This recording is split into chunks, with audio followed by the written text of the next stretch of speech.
बच्चों, पता है आपको कि सामने से कोई व्यक्ति हमें बहुत बुरा बोल रहा होता है, लेकिन हम उसकी बातों पर ध्यान ही नहीं देते।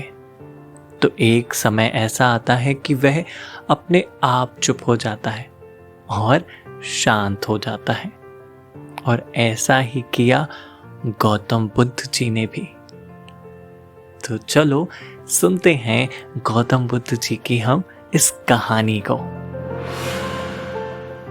बच्चों, एक बार गौतम बुद्ध जी अपना भोजन इकट्ठा करने के लिए बाहर जाते हैं। जैसे ही वह किसी घर में भिक्षा मांगते हैं, वैसे ही उस घर की महिला कुछ भोजन लेकर बुद्ध जी को दे देती है। बुद्ध जी उसे स्वीकार करते हैं और उस महिला का धन्यवाद करके वहां से चले जाते हैं। एक दिन बुद्ध जी एक ऐसे गांव से गुजर रहे थे जहां वे पहले कभी नहीं गए थे। उस गांव में जाकर उन्होंने एक दरवाजे पर आवाज लगाई। इस घर की महिला बहुत कटु स्वभाव की थी। वह अपने दरवाजे पर भिक्षा पात्र लिए बुद्ध को खड़ा देखकर बहुत क्रोधित हुई। वह उन्हें भला बुरा बोलने लगी और उन्हें गालियां देते हुए बोली, आप बिना मेहनत किए खाना खाना चाहते हो? कुछ काम धाम क्यों नहीं कर लेते? दिखने में तो हट्टे कट्टे हो।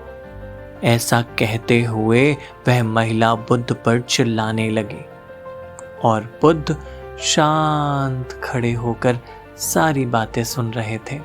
महिला बुद्ध को भला बुरा कह रही थी और बुद्ध बिना किसी प्रतिक्रिया के सुन रहे थे। जब वह महिला थक कर शांत हो गई तो उसने बुद्ध से कहा, तुम पत्थर की तरह क्यों खड़े हो? कुछ कहते क्यों नहीं भिक्षु?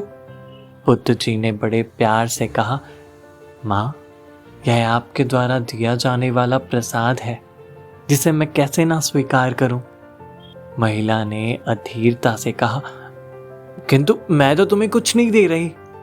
बुद्ध ने फिर धीरे से कहा, माँ, जब से मैं आपके द्वार पर आया हूं, आप मुझे कुछ ना कुछ दे ही रही हैं। महिला बुद्धिमान थी, इसलिए वह तुरंत समझ गई कि भिक्षु उन दुर्व्यवहारों के बारे में बता रहे हैं जो उतनी देर से वह कर रही है। बुद्ध ने आगे कहा, माँ, अब आप ही बताइए, यदि आप जो भेंट मुझे दे रही हैं, अगर मैं स्वीकार उसे नहीं करूँगा तो वह किसके पास जाएगी? बुद्ध की बात सुनकर महिला को सब समझ में आ गया।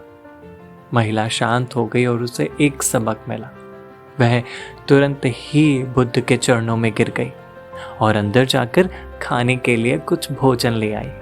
उसने बुद्ध को भोजन दिया और बुद्ध ने उसके भोजन को स्वीकार किया और धन्यवाद देकर आगे चले गए। तो देखा बच्चों, अगर हम किसी को भला बुरा कहते हैं और सामने वाला उसे स्वीकार नहीं करता है, तो वो सारे शब्द हमारे पास ही रह जाते हैं और वो हम पर ही प्रयोग में आते हैं। इसलिए हमें कभी भी किसी का बुरा नहीं सोचना चाहिए और ना ही कहना चाहिए, है ना बच्चों?